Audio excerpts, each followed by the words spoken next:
Hello guys, in this video I am going to show you how to search for products on the eBay application by scanning in their barcode.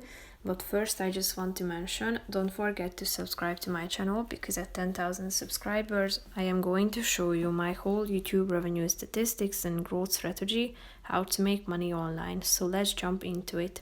First of all, open the application on your phone, tap on the home button down below, which is the first option, and go to the top of the screen where you can find this search bar and click on the camera icon. After that, you should point your camera at your barcode, and as you can see, it immediately found the product, so you are free to search among the results. You can check them out.